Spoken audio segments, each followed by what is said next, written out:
So everybody, thank you for being here on a Wednesday night. And you're all here for a reason, which is to learn or find out how to do a picture book. Now, first of all, I want to ask you, what is the reason for doing the picture book? There are two reasons. One is that you want to go into a bookshop and you have your book on the shelf and you want to be famous and you want to be able to be what you would call an authentic author. Let me tell you, it's a very poverty-stricken business to be in. Or you may want to do a picture book for your family or a present for someone. And so in that case, it isn't a bookshop format and you've got a lot more freedom, but you've got a lot more work to do and you won't be getting any money. Now, if it goes into a bookshop, you probably will get $2 a book from your publisher. And if you do it yourself, well, it's not there to be sold anyway. So this is, you have to make your decision as to why are you going to be here. Now, if it's going to be for your family or for a friend or even as if you're a school teacher and you want to do some books that come out of the school and you want to put them in the library, but they are pretty much what you would call homemade books. Well, there's lots of ways of doing it. You can photograph your main character. Remember, a picture book has one main character and a few in the background, but basically it would be about the one main character, Duffy the dog, or Poddy the lamb, or Grandma and her one slipper. So it's about one person. So you can photograph that person, and with your iPhone, you could turn them into sketches, and then you can color them in or have black and white sketches, whichever you like.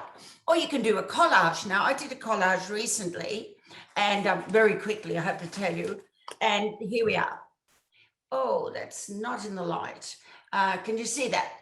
It's about yes, it looks well. It looks well. Three little boys, and I cut out every solid colour in the Wentworth Courier to make this T-shirt was a bushfire.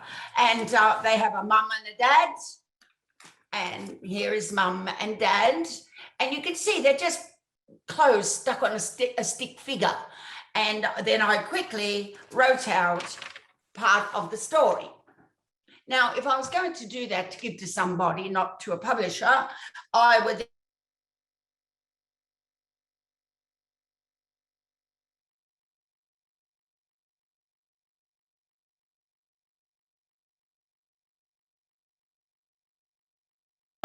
maybe for about $3, and there you are. You've got a present to give away at Christmas time, and you can give as many as you like because you own that book. Now, to get back to different types of books, I've written 78 books, and I've got about 5 different genres, which add up to picture books, children's adventure, science fiction, murder mystery, which I really love murder mystery, and travel books. And so I have 3 names.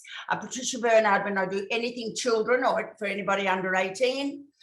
P. Scott Bernard if I'm doing murder mysteries, number 1, because they wanted me to sound like a man, and number 2, you can't have a murder mystery name the same as your children's book, or perchance by accident it could get into a school library.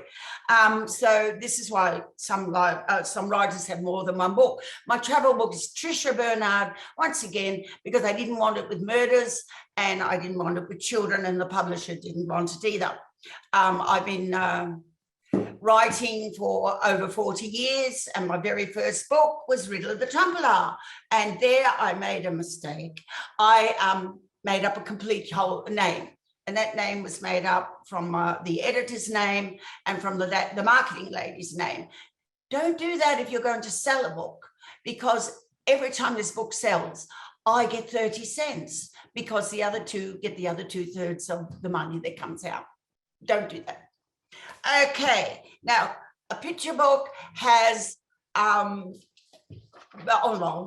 first picture book first. My first picture book, and there is the sketch of it. It's called a mock-up.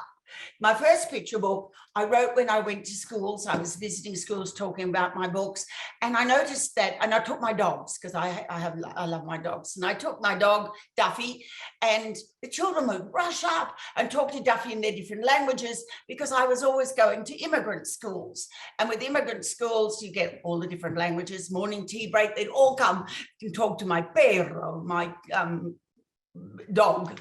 So I found out that dogs in other countries don't say bow wow. they do in England. In England, they say bow wow. In New Zealand, they say bow wow. In Germany, they say ruff ruff. In Vietnam, they say wah wah. In Australia, we say woof woof.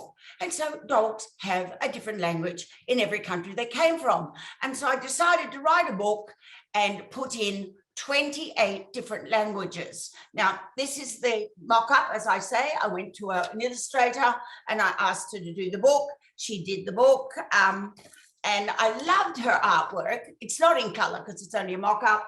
I loved her artwork. It was very big. And I really thought it was beautiful, but unfortunately the publisher did not like it, and they chose a different artist, which often happens.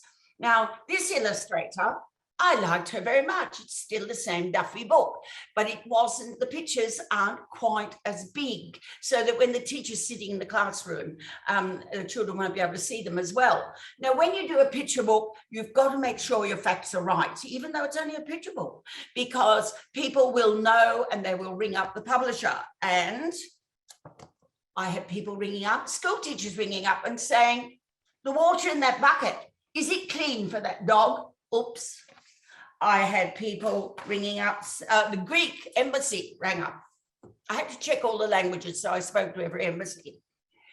This lady has red hair. In Greece, ladies who have red hair are only a particular type of lady. Could you please change the color of the hair? Right, okay, we don't want that type of lady in the book. Okay, and then at the very end, the Turkish ladies all contacted me and said, the dog is too close to the food. We don't have dogs close to food. So be aware, if you are going to do a picture book and it's anything to do with another language or another nationality, you must get it right. You have to check. So this is the book, and that was my very first book, and it's still in print today, and it's doing very well. Thank you very much. Now, when you're going to write a book, you get an idea in your head. Okay, the librarian gave me one just a minute ago. How about you have a teacher that has a frog in her throat, a real frog? You can make up that story very easily, but it has to have a beginning and a middle and an end. So even though it's a picture book, it only has 400 words. You might get away with another 100 if you're writing it yourself. But if you want to sell it, they all seem to want 400 words, which means cutting out a lot of words, which is sad because, you know, you love your story. You've got to decide what shape you're going to have your book. Now, you can have a book in squares. You can have an oblong book. And you can have an A4 book. I chose A4 book because I like the double spreads with A4 books. If you have a double spread in an A4 book, it really looks great. Okay, now this is a book about Papua New Guinea. It has the 400 words, and I'm going to talk about that a bit later. Now, a picture book has 32 pages, including the cover.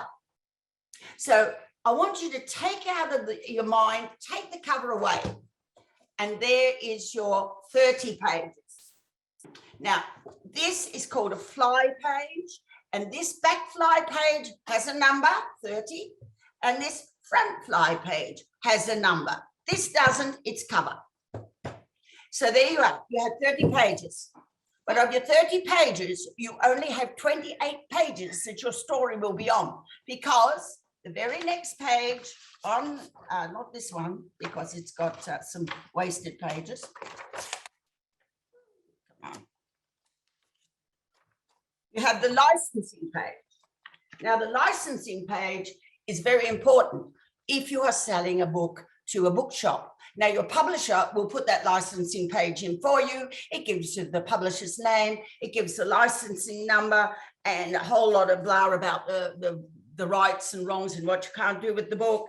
And it will give you the illustrator's name, because she's got a very important illustrators, I must tell you, with a publisher, gets twice as much money advanced to them as the writer does. And that's because it takes longer for an illustrator to draw the drawings than it does for you to write the book.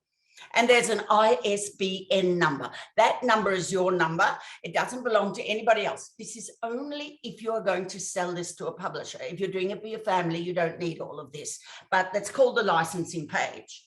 Now, if you don't do your 32 pages or your 28 written pages, what will happen is, which is what happened here, you get an empty white page at this end, and there's an empty white page at the other end, which means this book only has 26 written pages. What a waste.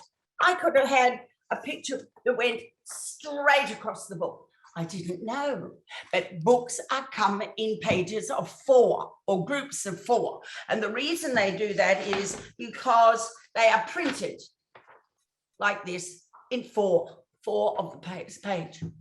So that's why if you have a 28 page, you have a 32 page. If your book is longer, then it must say by 4, and then you must have a 36 page. And if it's longer again, it has to be by 40. But you don't find picture books 36 and 40.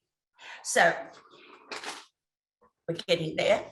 Now, Putty's jumper of this book, when I first did it, this is my potty book.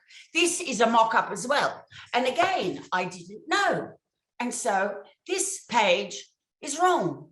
And this is why you need a mock-up, because you can find all the things that are wrong with the book before they actually print it. Now, a publisher will send you a mock-up, you hope, and if you're paying a printer, they should send you a mock-up. Well, when this was mocked up, I realized that I could use this whole page. Oh, no, I don't want to waste that. And I rang up the illustrator and she spread the drawing all the way over here, which I'll show you when I come up with that book. So I am speaking very quickly because I have 1.5 hours work and we've got 1 hour. So illustrators. Now, once again, we're back onto if you're going to illustrate it yourself, that's fine. Stick figures are great, cutouts are great, photographs are great, even proper photographs. I have a friend who does a book. They're all stick figures, but her grandchildren's photograph is put on the face of the stick figure, and they love it. Oh, look, I'm in a book. They love it, especially when it's been photographed by Officeworks, because it looks so professional. So that's another way of doing it. But an illustrator, if a publisher is going to get an illustrator, an average illustrator in Australia costs $3,500. So if you're going to pay for yourself, that's pretty much what you're going to pay. You can get an Indian and you can get a Mexican. And I have books that have been done by Indians and Mexicans, and they're very, very good. But I would like to have the illustrator actually living in my own city. I don't care where they come from, but I'm not living in Sydney, so I can contact them whenever I want to about whatever I want to talk about. Now, here we are. Here's the other one. Now, this is an Officework book. I have to do it towards the light. It's got whatever the thing's called. And here we have the fly pages, remember? 2 fly pages at the end of each book. One's attached to the cover, so it's not counted. This one's page 30 in this book. And there we have, well, we should have, I'm sorry, everybody. There we have the complete double spread of that last page I just showed you. Much better, haven't wasted any paper. Now, my second picture book that I wanted to show you was a hardback. That's the difference between a softback. This is a softback. This one you can post for very cheap. This one will cost you a fortune to post because it's not a letter, it's a parcel. Now, it's exactly the same book, except it's got a bit of plastic, very thin plastic. I thought it was, I didn't know that. Plastic in the front and the back. So there we are. Now, I wrote this book after I'd been to Papua New Guinea, and I went up there to do some teaching. Once every year, I'd go up for a month. I'd visit all the schools. They'd pay me in cash, and I would then spend it going up the Sepik River or going to Wigwag or wherever I was going to see. And I've seen a lot of Papua New Guinea. I love it. It's a great place to travel. And I did a lot. I took a lot of photographs. And while I was photographing at the Goroka Festival, I found a little boy who was crying. Now, he was crying, and I asked him, why are you crying? Because I'm a busybody. And he said, I've lost the snake. And it turned out that these children, there were 14 of them, had to walk 4 days, 4 nights across mountains to find this is the main character, Naru, and he had to go, he's very important because he's the one who carries the tail. Anyway, when they go off, they set off, it's a homemade snake. All the mums made the snake and the fathers made the head. They want to get some money from the Goroka festival to build a water tank in their village. So we go through the Papua New Guinean highlands, and when he finally gets to Goroka, he goes to sleep and the others creep off and take the snake, and he thinks he's lost the snake. He's very upset. So here's the adventure. And then he goes all the way through all the different people you would see at the Papua New Guinea, marvelous costumes. And the secret of this story is, where is the snake? Right at the very end, I followed him around and I photographed him. And right at the very end, he found the snake, and there it is. There's that wasted bit of paper I could have used. Now, this is what a hardback book. And so another thing, that's when you're choosing, do I want a softback or a hardback? The difference with the printer would be $5 for a softback and $12 for a hardback. Now we were talking about illustrators. If you yourself need to get an illustrator, I got my illustrator for Potty. I got my illustrator for this book because I knew her. I know she's good with people, and I know she's good with animals. Trish October, brilliant. With this book, I didn't know. I wanted someone really good with lambs, and so and somebody who could do people, really good people, and she did. I have to tell you, her people are absolutely great.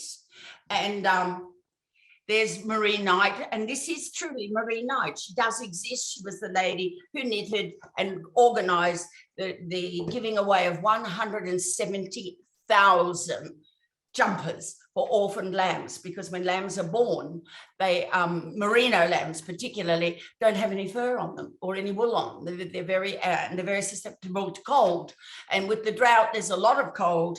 And so she started knitting jumpers. Then she asked other people to knit jumpers, and they asked other people. And within 1 month, she got 700 jumpers that came from all over the world. She's got Scottish jumpers with little Scottish berets. She got Dutch jumpers with little plaits, plaited yellow wool.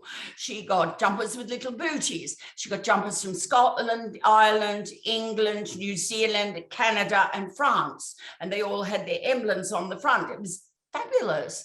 And then she, of course, had too many jumpers, so she rang up all the other farmers. And that's how I discovered how many farmers in New South Wales live alone. They're either widows, widowers, or never got married. And there's 300 kilometers from the closest supermarket. It's amazing when you think I live in the middle of Monroe Junction. I could touch my neighbours if I stretch, and they don't see anyone for months and months. Now, I discovered this because I was going to write a piece for the newspaper in Broken Hill about Potty's jumper, and I rang up and I got the wrong number, and I got a lady in South Australia, and I said, oh, I'm looking for the newspaper. She said, oh, it's the wrong number. And then she said, you're the first call I've had in 4 months. And then she started to talk to me and tell me, and she was a wool grower. It was just accidental. She cards wool and sells it. And we had a great chat. And I said, when I was leaving, I'm really sorry, Catherine, I can't believe you only have one phone call. You don't have a phone call for 4 months. Don't you go nutty or something? And, oh, no, I just look after my wool. And I said, oh, I'd love to ring you up every month. Can I do that? Yes. I'll tell you about Sydney. You tell me about the sheep. And I hung up because she said yes. And it was the wrong number. I have yet to find that number again. I'm very upset about it. Now, when you're doing a book, remember, you've got 28 pages only. It starts on page 4. Remember, number 1 is your fly page. Number 2 is your license page. Number 3 is your title page. In this case, Potty had 2 title pages, and I had to make a decision. I didn't decide on either of them because I had a contract with the French publisher, and I rang up the illustrator and said, there are no French jumpers in the book. And so she made a completely different title page and put the French jumpers on a washing line. And so that's the single page. Now you can get a single pages, and there are single pages in this book.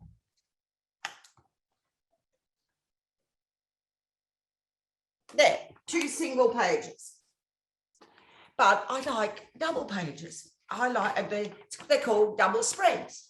So here is a double spread of Poddy. Now there is a space up here for the writing. Please don't freak out when you have an illustrator and you think, oh, look, it looks bare. There's a big sort of empty space there. No, that's where the writing's going, don't forget. And if you're doing your own illustrations, remember where you're going to put the writing.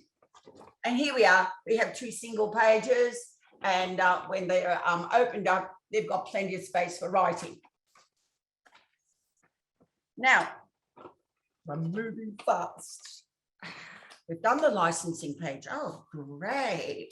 Now, when I was doing the licensing page, usually it takes up a very small bit, but it's a whole page. I thought that's a waste. So I put in information about Marie Knight. That's the lady up here. You can Google her. And she has a charity called Helping Our Farmers. And then I put information about the merino, because when I first did the book, I sent off the roughs. They're called roughs. The illustrator will do, they're like cartoons. They'll do a rough for each page. And she sent them to me. I sent them off to the 2 wool farmers, and I got an email back saying, they're not merinos. Merinos are different. So I rang him up and I said, oh, sorry about that. Can you tell me how different? And he said, it's disgusting the way you city people don't know anything about merino sheep. And I don't know, I do. I go to the Easter show. I know exactly about the merino sheep. And so we went up, and the illustrator and I did a massive research, let me tell you, and we found out about merino sheep, which I put in the book. It can go on the back of the book, but the back of the book is usually your blurb, which is marketing your book. Now, again, I've told your illustrator's name has to go on the book. That is legal. And if you were selling the book, the publisher would be giving the illustrator some money. Now, on the back of the book, she says, you do the marketing blurb. Now, I'm no good at marketing. I really am not. So what I do is I go to the library and I read all the backs of books, and then I'll find one I really like. And I think, oh, that's smart. And I will copy it.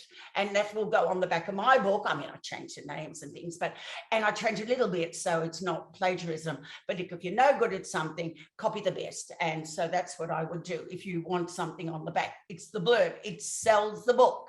Now, on Poddy's book, it goes, it's very simple. It just reads, how does he survive? Who will feed him? Who will teach him to walk on his wobbly legs? Who will keep him warm? Who will nuzzle and love him? Read Poddy. Poddy is a worldwide celebration of love and care of animals and kindness and sympathy for drought-affected Australian farmers. Really good marketing. Okay. Here we are. I've spoken to you about a mock-up. I made this mock-up myself because I needed to know how the book was going. I have to tell you, the amount of times I counted up to make sure I had the 28 pages. And in doing the mock-up, I discovered the illustrator had put one of my main characters right in the middle of the crack of the book.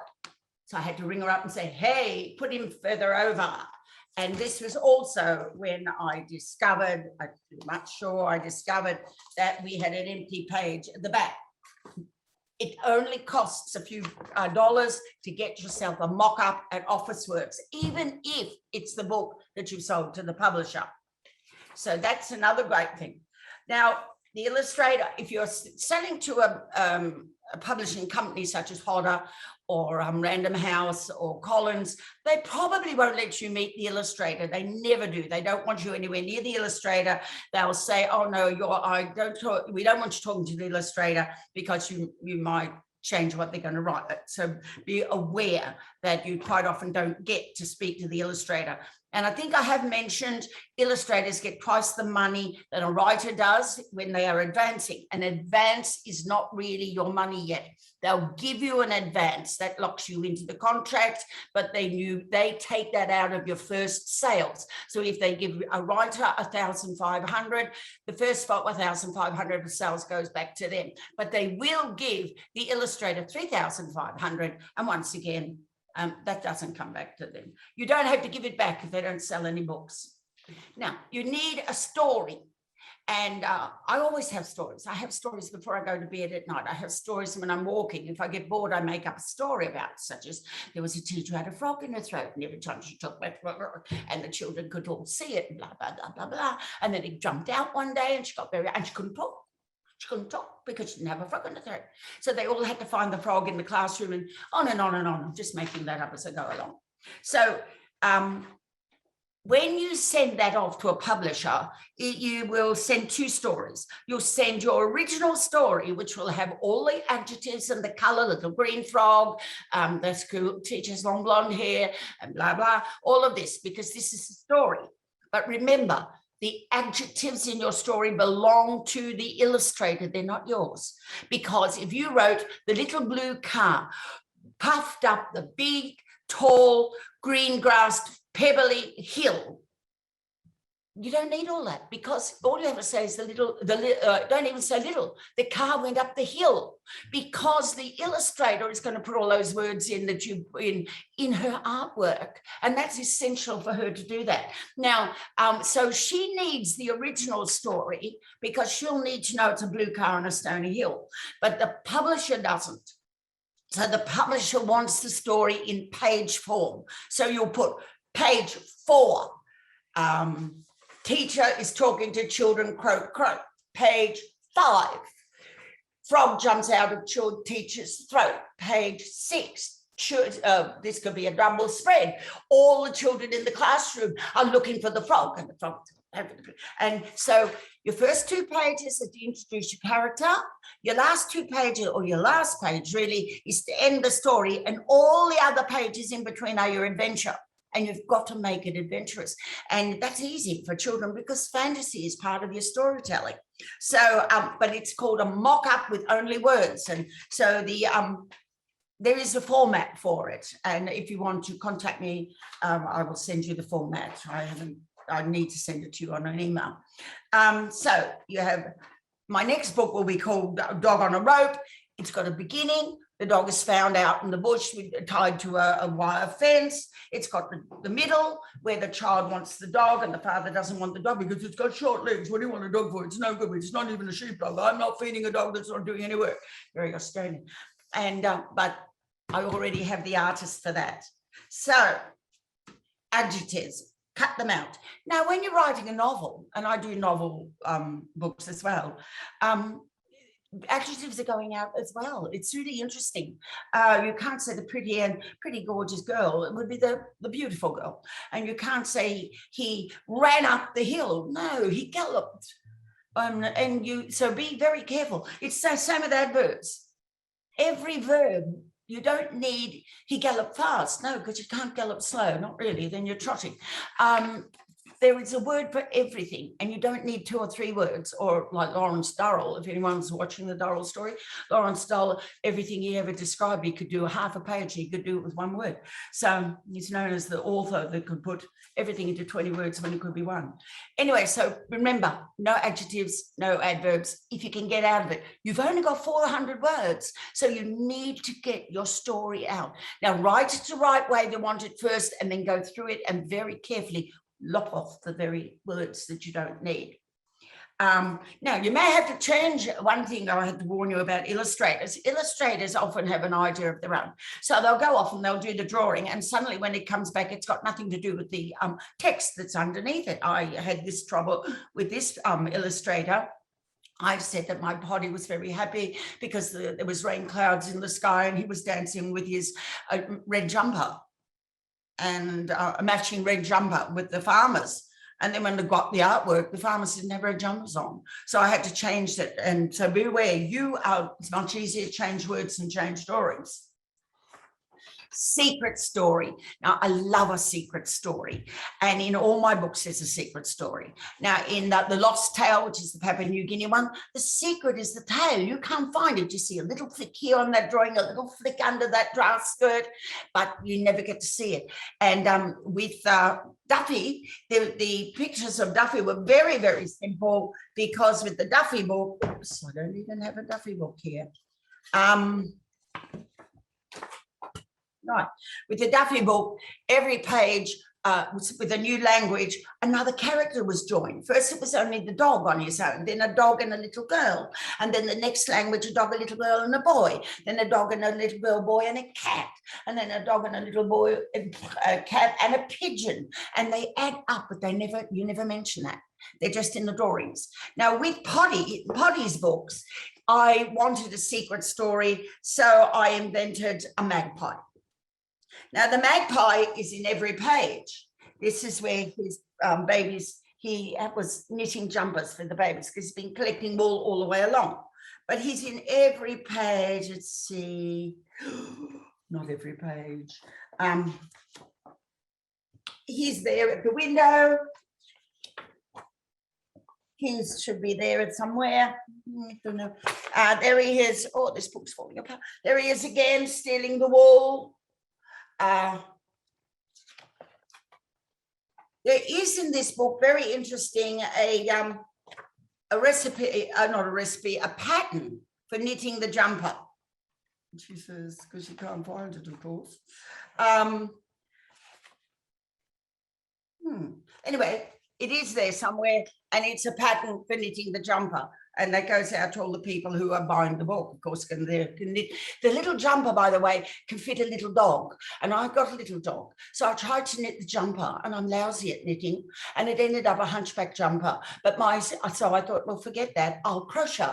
So my dog has a crochet jumper, and he looks like a walking cushion. But everybody loves him. So how we go? Oh, we're getting there. There you are. I can show you in this one. See how all the children have added up as the pages go along. So that's a secret story. And I got that secret story from a lady who once wrote a book about an elephant that went to the kitchen and ate all the food. And the elephant is wearing red high heels. And there's a cat in the book. And on every page, that cat is trying to get one of those red high heels. Halfway through here, you see the cat is getting out the window with one red high heel. And at the very end of the book, you see the cat getting out the window with the two high heels. And the elephant doesn't have any. Cat and high heels are never mentioned. They're always in the background. So think of the secret story in the background. Okay, pitch. Now, when you want to pitch your book, now you've written your book, you love it. I have to tell you, you love all the stories you write. And so if you want to pitch to a publisher, authentic publisher, that some of them have pitch days. You might have to find out by Googling. I know HarperCollins, I think, have a pitch day in September. Now you get about 5 minutes to pitch your story, and you've got to really practice it, let me tell you, because you can't fit much in 5 minutes. But if they like the story, they like that, I can say, hey, I want to write a book about a grandmother. And it's just a grandmother who does all these grandmotherly things, but she's only wearing one slipper. And every page she finishes, I'm cooking you some sausage rolls, and I wonder what happened to my other slipper. And in the background, there's this little dog, and he's hiding the slipper in different places. And finally, in the end, the little dog comes with the slipper, and Grandma says, oh, look, my dog has just found my slipper. It can be a cat, it can be a parrot, but anyway. And the children are looking at Mum and saying, but Mum, he's been hiding the slipper on every page. Only the child knew that, the rest of us didn't. So think about that. Now, if you used to be able to post your story off to a publisher, and you may still do that, it will go in a slush pile. The receptionist will read it.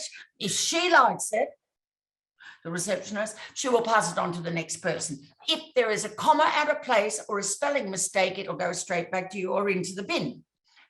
So there we are. Now, if you go to a conference, please be aware you cannot go to a romance conference and talk to an agent there about your picture book unless it's a comic, a romance comic, because you can't. And when you get a publisher and you ring up and you say, I want the picture book editor, because if you're not, if you just say I want the editor, you might get the gardening book or the cooking book, and there you are telling them all about your beautiful story about the grandma and the one slipper, and they're only thinking about broccoli. So no, get the right editor, and the best thing to do is to ring up the receptionist and just say, hi, I'm trying to find out who the editor is for blah blah blah, and they usually tell you.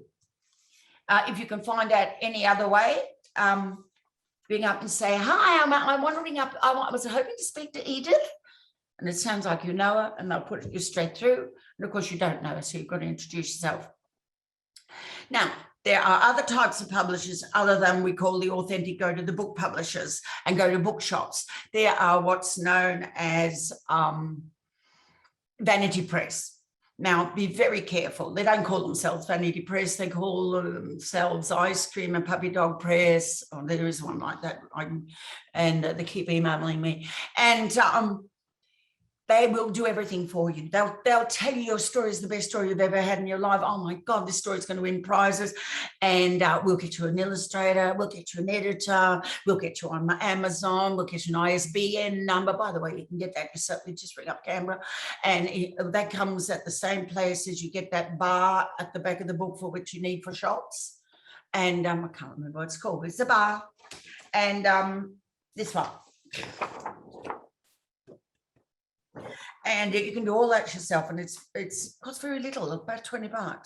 And but they will charge you, and in the end, you will pay all this money. And I've known people to pay up to $20,000, and they get, and then they've got to, having done all that, they only get maybe 200 books, and you have not got. First of all, you've got to think about this. You're not going to make your money back at $15 a book. If you only have, you just can't make your money back on $15 a book. But you don't have 200 friends, you don't have 200 relations, and all your relations want your book for nothing. So no, you can't. Give it a lot of thought. Give it a lot of thought before you invest that money in a vanity press. And I have to tell you, picture books are not the way to go. Vanity press sells very well with who did it books, or how to do it books. How I shaved my dog book, or how not to shave your dog book is a better one. And or how I mended the toilet book. Believe it or not, there is one, and it makes a lot of money. How I bought my best, how I everything you need to know about buying good wine. And those books sell in Australia. We love them. And even true life murder mysteries sell. We always want to know what happened to that child, what girl, whatever the murder was. But it's much harder to sell it otherwise. So give it, please, before you go to a vanity press, think about doing it yourself. It is a lot cheaper if you can find yourself a printer. I found myself a printer, and my $15 book from Vanity Press, or even from a proper publisher, if I wanted to buy 10 of my books, it would be $15 each. Whereas my printer is going to charge me $5 each. So there we are. And so we're pretty much, whoa, I can't believe it. I've talked to you about the blurb, and you must do your own advertising. Contracts. Now, maybe you do get, your book could be the best book since ice cream. So when you do that and you get a contract, you must be very careful, because they're there to make money. Now, what you want to make most important in your contract is remainders. These are books that don't sell, and at the end of the year, they go to pulp them, turn them into cardboard boxes. Now, by law, you must have in your contract that they have to contact you first before they do that, and they can offer you $3 a book. And you can offer them $2 a book. Now, maybe you'll get 100 books at $2, so it's cost you $200. But even if you give them to every library you know, you will, in the end, get some money back from ELR and PLR. Let me explain. PLR, public lending rights. That means public libraries. Everybody, every time someone takes a book out with your name on it, with that title, you get 5 cents. And education lending rights, that's in school libraries. And I made a lot of money with school libraries because I went to visit and talk to a lot of schools. And sometimes it's added up to 10,000 a year, which is really great. I've gone overseas, but not this year, because the publisher that always did my books for schools went bankrupt due to COVID. And he was the greatest Australian publisher, Blake Publishing. Oh, greatest. Only publisher ever invited me to a Christmas party. Anyway, so be careful with your remainders. If you're asked by, okay, oh, I've got plenty of time. I thought there was no time. If you're asked to buy books from a publisher, please be aware that for most of the Vanity Press wants at least 400 books. It's not those print by demand. That's much more expensive to print by demand. But if you were going to say, I'm going to sell my books, I'll sell them at the market, some to all my friends, I'm really good at marketing, that's fine. But on the whole, you're only going to be able to buy a printer for 400 books. And 400 books is $6,000. 500 books is $8,000. So please be aware, you don't have that many friends. They all want your book for nothing. Next time your dentist, your mate who's a dentist says, oh, well, come on, give me a book. You can say, you're going to do my teeth for nothing? Yeah. Or the hairdresser, I'll give me one of your books. You're going to do my hair for nothing? No, they don't understand. Writing, for some reason, for some people is not a job. It is a job, and we have to make a profit out of it. Okay, very quickly now, because believe it or not, we've got, I don't know how I went through that so fast, because the last one I didn't go so fast. Now, do the things yourself. This book, it's a little book about all the terrible things my son did when we were renovating our house, such as getting the drill and drilling through the new toilet and various other shocking things. So I wrote, there's about 5 short stories, all of them about my son. One of them is very funny because his sister was doing a beauty course, and so she needed somebody's hands to put fingernails on. So she said, let me put fingernails on you. And yeah, okay. So he had fingernails put on him, and she painted them blood red, and he's going around going, Dracula. And then they began to hurt. And I'm the same. I can't have false fingernails. My fingernails hurt. And I'm, Mom, they're hurting. Tell her to take them off. And she said, no, I haven't learned that bit yet. And he had to go to school the next day, and he said, I'm not going to school. And I said, you have to go to school because, you just have to go to school. But what am I going to do about this? Well, put your ski mitts on. Nobody will know. Well, apparently he bandaged his hands. I didn't know this. He bandaged his hands, told the teacher he'd burnt them on the gas, and he had a girl write his exam paper for him. That afternoon, he was down at Bondi Beach being with all the girls sitting around him, and his sister saw him, and she wandered up and she said, give me back the $10 I had to pay you to do your fingernails, or I'll tell everybody what's under your bandages. So this all went in the book. I didn't have a cover because it's one of the what I call a self-published book. So I made my cover. Now, I made it cutting it out of paper, and I had to make it exactly the size it had to go on the book because I'm no great artist. And it's coloured paper, and there you are. I made that one. This one I really love. I wrote a whole lot of science fiction stories. They went to print, and then about 3 years later, they were out of print. They gave them back to me. I loved the stories. So I thought, oh, no, they're great stories. I put them in a little book with all black and white drawings, which I did, by the way. But I didn't have a cover. And I thought, oh, I need a coloured cover. And so I cut the cover out of magazines. Now, I have to hold this back up here because that is the cover. I cut it out of a newspaper. I cut this out of magazines. I had it all together.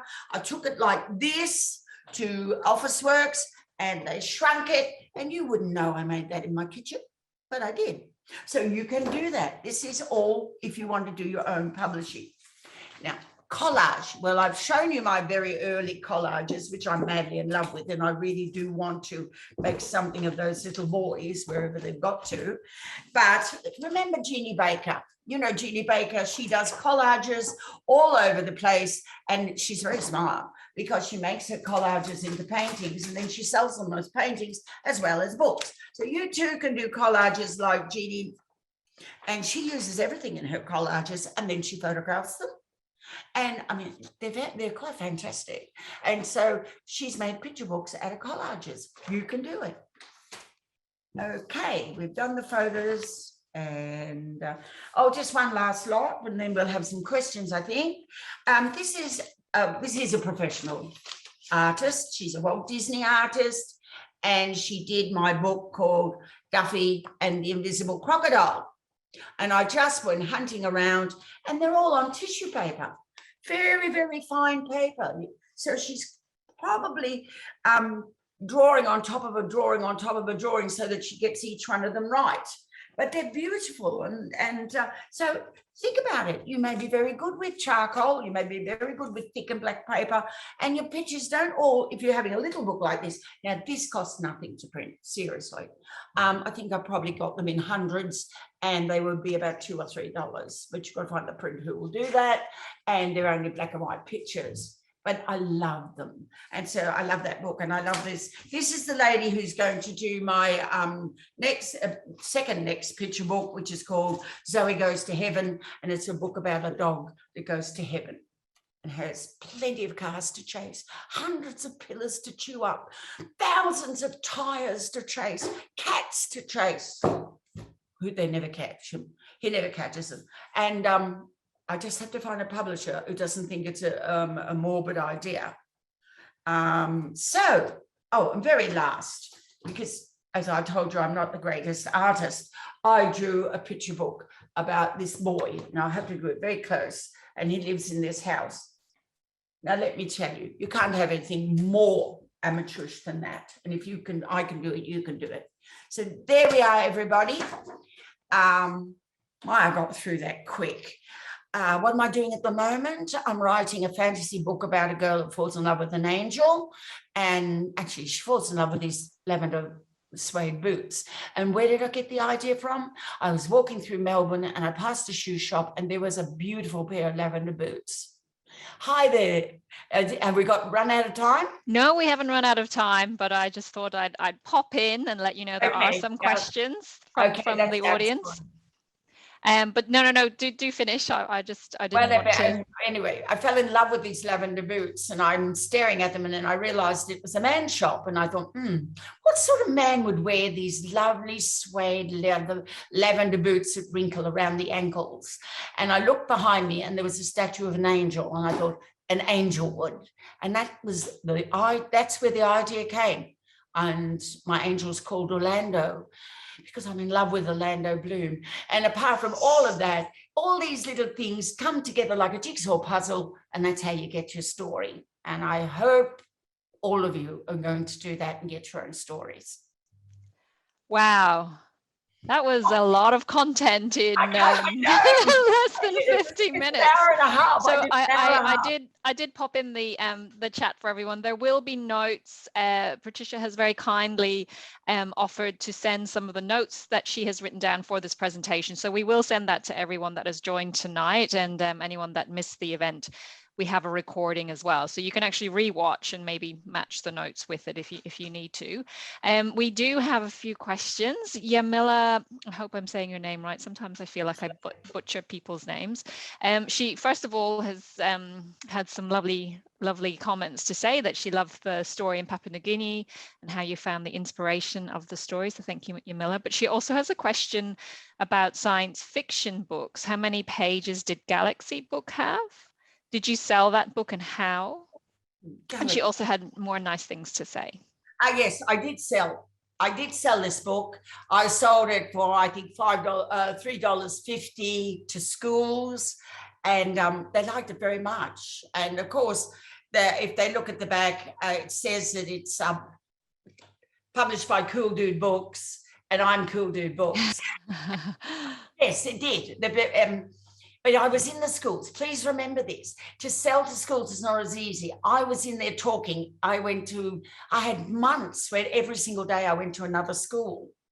I've done more schools in Australia and New Zealand and Papua New Guinea than I can believe. It was months and months. All the winter months, I have to tell you, they would send me to New Zealand and Tasmania in winter. And every day is a different school. But I couldn't whinge because they paid very well and they bought loads of books. So were you given a speaker's fee as well as? Oh yes, yeah, oh, yes. Yep. I had an agent, and I had a speaker's fee. But I have to say that seems to have died out. It's not just me that's died out, but it seems to have died out of the schools at the moment. And I guess they're struggling with budgets and things. Yeah, budget. Well, the school asked the parents to pay, and it was sort of $2. Started off $2, and it ended up $3 a student, and that was really good if you spoke to 200 kids, and then they would buy all the books. My daughter still does it on public speaking, but very little to what she used to do. Schools aren't doing it anymore. I think maybe they can get it on Zoom. Yeah, it's a tricky thing. I don't want to say go and do that book and think you'll sell to schools, because you may not. Yeah. I'm going to do a big sales promotion through all the schools in New South Wales for Poddy's books. But let me tell you, if the receptionist gets it before the librarian gets it, the chances are it'll never get any further. Yes, it's about finding the right contacts, isn't it? Yeah. And Yamila would also like to know how many pages is the Duffy and the Crocodile book? They're all the same. They're 30. Now, remember, don't count the cover. I have to be really sure. Don't count the cover. It's not counted. Let me see. I'll do this one. It's not counted. Cover is not counted. So you start counting from this page. But it's a title page, remember? So you're not actually writing on it. Then the next page, page 2, that's your license page. Got a little bit about me up there, and there's your license. And pretty much, this is the wrong book, remember? This would be your title page. And then start the book on page 4. So you've got 4 to 28. So you've got 28 pages, because remember, it's got to be in 4s. So you'll have 28 pages, and then you have those 4 pages. It's nothing on them. It's license. It's the back of the fly page, the front of the fly page, and your title page. Those 4 are not writing pages. Those 4 are just telling you about the book pages. Then that means the page 4 is when you start your writing, and you finish it on 28. So please, it adds up with the cover 32. And when I asked someone to do a 36-page picture book, none of the publishers were interested. They said, no, the machines don't do 36-page picture books. So there we are. Not easily. They have to set up different printing presses. A lot of them don't have they don't actually have the machines. That's right. That's right. And some publishers don't have the hard book. See, we used to get all our hardbacks from China. That's right. India. But since COVID, you can't get them from China or India anymore. So there are very few publishers in Australia that do hardback books now. Very few. Because they don't have the machinery, because nobody ever came to them. They could get a hardback book for $4 from India, or a hardback book from China. So we just don't have the machinery for it. So Jane would like to know, how many picture books would you write a year? Well, I would write 1 a year, and it's not because they take a long time to write. They don't. They only take me about a week to write. But then the illustrator will take 3 months. And then if you've got a publisher, they're going to take another 3 months. And so pretty much it comes out about 1 a year. And I really would love to be doing 1 a year. But with COVID, well, I've just got to see how Poddy goes. Now, if Poddy goes really well, I have a second Poddy book, which is about the floods. And these are basically they're based on true things that have happened in Australia. One of the things that I'm doing with the Poddy books is I'm doing ebooks in foreign languages. Now, this is because I got bored because it took so long. So I've got a Poddy ebook in French, ebook in Italian, ebook in Spanish, Uzbek, Greek, and German. And I'm waiting on the Arabic and the Hebrew one. Those 2 translators are as slow as anything. But that will give me something like 7 ebooks. Now, what I'm doing with them, because they're ebooks, I'm either selling them separately, but I'm giving them free with every one. They get 1 foreign one for every paperback they buy. So if they buy a Poddy book like this, when they buy it, they can tell me what ebook they want, and we send it to them. That's really nice. Yeah, and it's doing really well because especially for the Greeks love having a book in Greek. And we have a lot of Greek. For a small child, they just need the. Then what they do is they've got the book in English. Yep, and that's what they're reading on the lap. And they can put the ebook on the computer, or they can take that ebook to Officeworks and have it printed out in their language. Not good for you copyright wise though. Well, no, but some, you know, there's a lot of Australians that don't want a second language. But I did it because I was bored, and I have a lot of friends overseas, a lot of authors overseas, and I thought, I might just see if the other authors will do the. And oddly enough, I bumped into a woman at the park when I was walking the dog this week, and she said, "You haven't got it in Russian. Can I do it in Russian?" And I thought the Greek one was a nightmare because we've got 2 Greeks in a room. You've got 3 languages, and so well, when COVID when COVID isn't the threat that it is, we'll have you come in and read at our Greek baby session. But so no, okay. Well, any more questions? There are. So Matt would like to know, when you take your book to Officeworks, what format do you take it in? I.e., do you take it on a disc, or do you have to print it out, or how do you present your books for Officeworks to actually print it up for you? You can take it in a USB stick. USB, yep. USB stick, but see, I'm not very good at that sort of thing. So what I would do is I would have all the artwork, and I would take all the artwork in and just say, photocopy that. And but there are Officeworks will come up with all sorts of lovely ideas. They're quite brilliant, actually. You just go in, you say, I want to have a book published, and I want it in A4. And the only thing they might ask you is, are you actually the author? Because they don't want to copyright a non-book. You know, yeah. No, when I went in, oh God, it's a mess. But I just took in all the artwork. I had all the artwork that came from the Illustrator, and I just took it all straight into Officeworks, and it seems to have disappeared. Oh, here it is. Gosh, I'm so tidy. So these were just all different pages, and I just took it all in, and they photocopied it exactly, and then they put that lovely band on it, the wrinkly thing down there, the spine, and it looks great. And mainly I did that because I was getting so mixed up, believe it or not. You think I should know the 28 pages, but I kept getting them more and more mixed up. So I thought I need to be able to see it, because I need to be able to see and feel things, not just look on the computer. Any more questions? Oh gosh, there are lots of questions. I'm not sure we'll get through them all, but we'll do our best. I'm looking, so this is from Amanda, I think. I'm looking to do a poetry book targeted to year 4 or 5. What are your suggestions, read publishers and marketing? Would be good to target schools? Yes, it's definitely about poetry. The only thing you get poetry in Australia is in schools.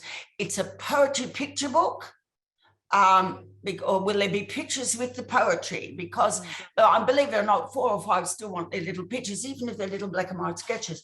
So you've got to think about that. Now, there's a publisher in Melbourne called Ford Street, and they do a lot of rhyming books. Now, when I say rhyming picture books, Meredith Costain is part of their editing group, and they do a lot of rhyming picture books, and people love rhyming picture books. I can't make 2 words rhyme.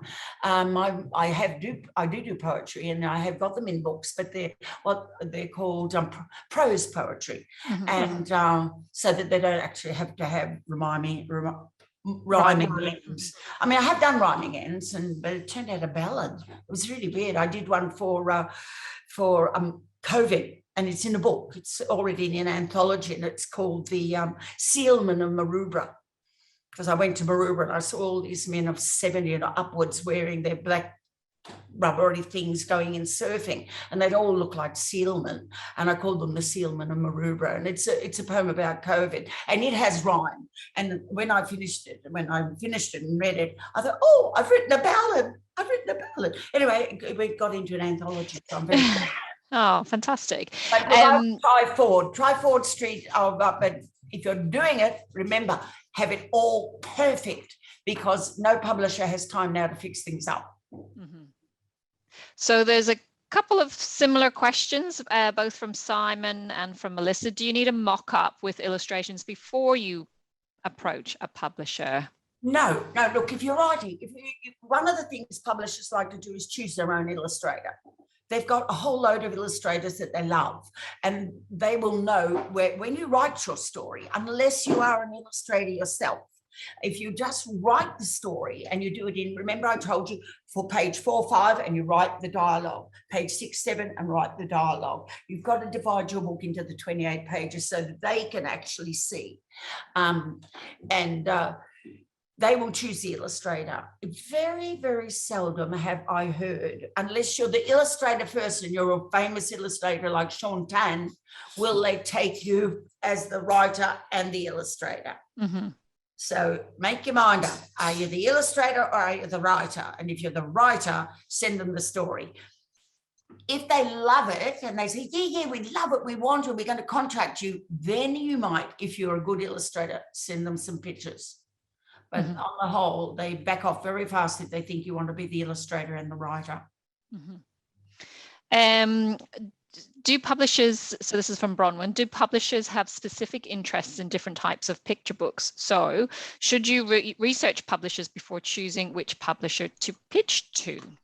I would always research the publishers anyway. Yeah, some different publishers have different styles. It does like rhyming poems for picture books, but no, I think you just got to have something quirky and different. If there's a message, don't make it too heavy, but if there's a message, such as, I think Poddy's got a message in that this is what happens in droughts, and this is how hard the farmers work, and etc. And if I do the Poddy beats the floods, which I'm in the middle of, oh, hello, baby. And that would be, that's almost like a book on education, because we're talking about what really happens. And sometimes it's looking for that gap, isn't it? That gap in the market. And look, someone hasn't got it. Look, let me tell you, some people have said, hello. He's the bark, let me up. Some people have said, it's like, you've been on an hour, it's time. they think that they should only send the book to one publisher. Don't be silly. Yeah, they can take up to 6 months to get to your book if it's in the slush pile. Send it off to everybody all at the same time. Oh, but what if 2 people want it? You should be so lucky. In that case, you choose the biggest publisher of the 2. But no, and always remember that the other publisher will never love you again.